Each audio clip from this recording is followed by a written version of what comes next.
This story begins in 1966 with Dodge trucks and their aging slant 6 G engines, which prompted Chrysler to develop a new inline 6 named the D engine. However, after building and testing several prototypes and encountering numerous issues, this project was canned. In 1967, Chrysler Australia boss David Brown, and not to be confused with the owner of Aston Martin, secured a loan of 22 million Australian dollars from Detroit for investment to design a new generation of Aussie Valiant for the 1970s, which would go on to become the VH series. These would comprise short wheelbase 111-inch Valiants and long wheelbase 115-inch Prestige Chrysler sedans, a station wagon, a two-door hardtop and commercial variants. It was around this time that Chrysler Australia also needed a new 6-cylinder engine for their Valiant VG series and turned to the States for assistance. Chrysler US sent over the prototype D engines,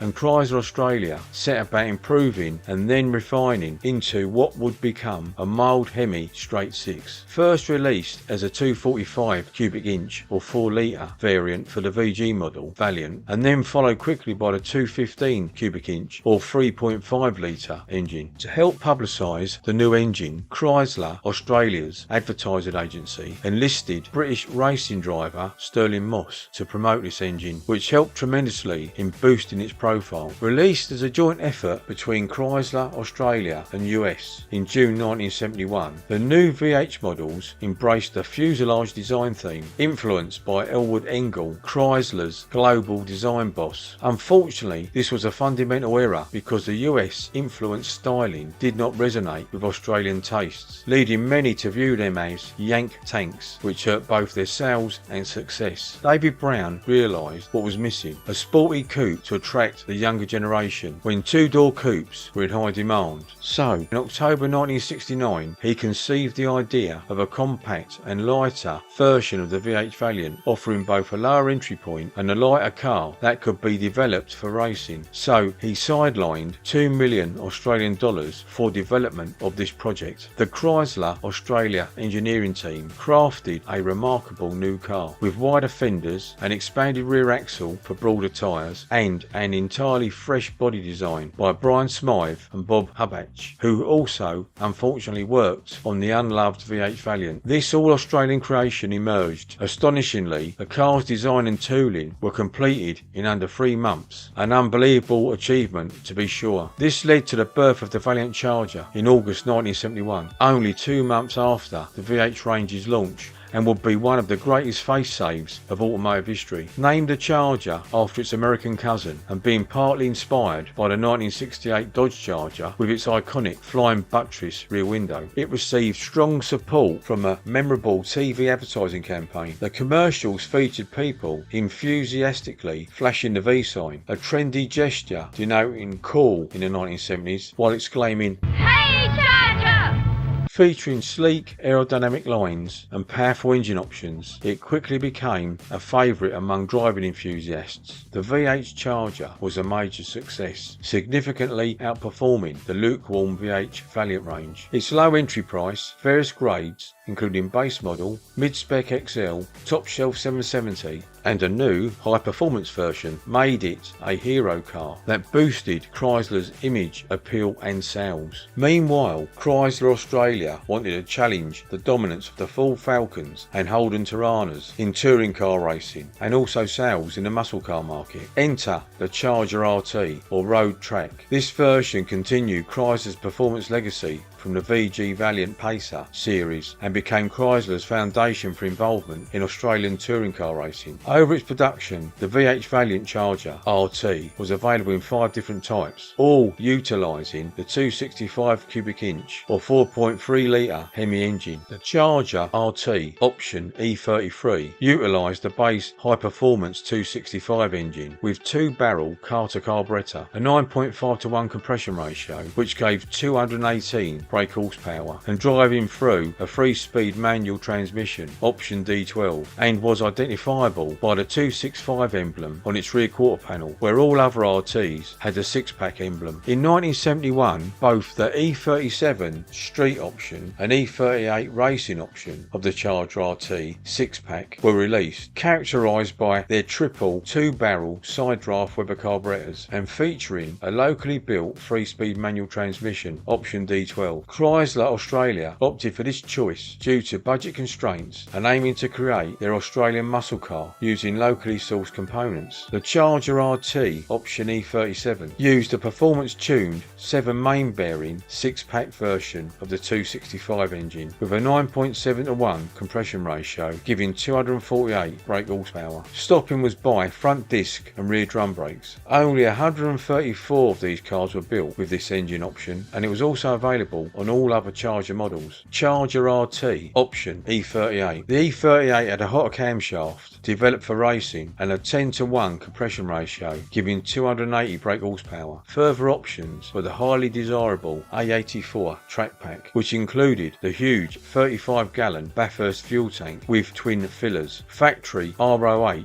standing for rolling on highway, machined alloy wheels, finned rear brake drums, a 16:1 steering box, and a 323:1 limited slip differential with brake propulsioning valves to avoid rear wheel lockup and adjustable rear spring hangers for an adaptable ride height. It could do 0 to 60 in 6.1 seconds and a quarter mile in 14.10 seconds. In June 1972, the E37 and E38 options were dropped and the E48 and E49 options were brought in, at last sporting a Borg-Warner single rail 4-speed gearbox, option D20, which finally gave frustrated racers that low first gear they'd always wanted and was identifiable by the number 4 on the body's vertical front fender stripe. Both these options still used the triple 2-barrel Webers. Charger RT option E48. The E48 was a pretty much unchanged version of the earlier E37 with a 9.7:1 compression ratio, which produced 248 brake horsepower. The Charger RT E49 had a new camshaft profile tailored to take the best advantage of the extra cog, with a compression ratio of 10:1, producing 302 brake horsepower. Generally similar in specs to the E38, but with different piston to bore specs. Piston clearances. Intermediate piston rings were fitted and molybdenum filled top rings to increase durability. To turn the E49 into more of a beast, the A84 track pack option was available, which included a more direct 16:1 ratio steering box, sure grip limited slip differential, and a choice of 323:1 or the shorter 350:1 ratios. Lightweight 14x7-inch cast alloy ROH wheels with ER70H by 14 tyres. A revised brake package that included finned rear drums and thicker front rotors, and adjustable front mounting points for the rear leaf springs to aid suspension tuning, and not forgetting the 35-gallon fuel tank known as the Big Tank, which came with twin fillers for fast refueling. Option A87 was the same as this option but without the big tank, so more boot space. Running a 14.4 second quarter mile and 14.1 seconds to reach 100 miles an hour, it earned the title of fastest accelerating Australian muscle car, setting a benchmark for 6-cylinder engines until the 1975 Porsche Turbo 911's release. By comparison, the Ford XY Falcon GT-HO Phase 3 achieved a 14.4 second quarter mile. Over its 9-month production run, only 149 E49s were produced, of which only 21 featured the A84 track pack. Chrysler Australia enlisted the racing driver Leo Gagan to refine the Charger for racing. He used both Chargers and adapted Ute-style Valiants for his testing. The Charger's debut victory came at the Toby Lee 100 race at Oran Park, driven by Doug Chivers. In the 1972 Hardy Ferodo 500 at Bathurst, a VH Charger RT E49, piloted again by Doug Chivers, secured 3rd place overall, trailing 2nd place to a Ford XY Falcon GT-HO Phase 3 and 1st to a Holden Torana GTR XU1 driven by Peter Brock. A rumour exists that the order from Sydney for the Chrysler team and others was allegedly misplaced on the Saturday night before the Sunday race. The rumour further claims that Holden and Ford allegedly played a role in this. This has been substantiated made by a full team member at the track and also Bob Stilwell, who told the same story many years later. Regardless, Chrysler were unable to capitalise on their previous success. However, on the shorter road racing tracks of New Zealand, the E49 dominated from 1971 through to 1979, setting lap records and running away from the heavier V8 powered cars. Granted, Bathurst's long straightaways allowed the Falcons to use their higher top speed to greater advantage over the Chargers, but the Hemi Chargers out-accelerated the V8 cars easily. Leo Leonard and Jim Little were the most successful drivers in New Zealand. Alan Moffat, driving a Ford XY Falcon GTHO, was left behind by the Charger in New Zealand. Moffat declared the winning car as the fastest Charger in the world. Unlike Ford and Holden after the 1972 season, Chrysler Australia made the decision to withdraw from touring car racing. The supercar scare during that time impacted heavily on the industry, causing sales of the high-powered cars to drop dramatically. The Charger RTs had a standardised setup, and these were standard high-performance 265s, received a dual-barrel carburetor, which was mounted on a long hyper pack ram type intake manifold. The six-packs all use Weber 45 DCOE 2-barrel side-draught carburettors, with 45 standing for the 45mm Venturi size, and DCOE for Doppio Corpa Horizontale E, which translates to double body horizontal E, where the letter E denotes its type E configuration. The engine carburetor setup had been created in collaboration with Weber technicians in Italy, and no other Australian manufacturer used such a complex system. These engines used push rods to operate the valves, ensuring efficient valve control, and a combined intake exhaust manifold integrated on the left side of the engine to streamline airflow, with hydraulic valve lifters to reduce maintenance requirements by automatically adjusting valve clearances. All RT 6-packs used premium quality bearings and were meticulously blueprinted and balanced. The smallest Hemi engine, the 215, with a single barrel carburetor, outperformed the largest American slant 6, and oddly, the 265 Hemi could also be ordered with a single barrel carburetor, which would give you 203 brake horsepower. RTs came standard with styled steel sports wheels, 6.5 by 14 inch, chromed exhaust extensions, a sway bar and torsion bar suspension, integral duct-tail rear spoiler, and a 323:1 rear axle. All Hemi 6-pack engines had dual disc clutches. All RT models had black tack grills with decals Hemi 265 on the bonnet, large RT on the bonnet, small RT on the front guards and rear tail panel, Hemi 6-pack on the rear quarter panel, except for the high performance model which simply had Hemi 265, a vertical stripe on the front fenders or bumblebee stripe, and a black bonnet which was actually an option A65 bonnet blackouts. There was also a Charger RT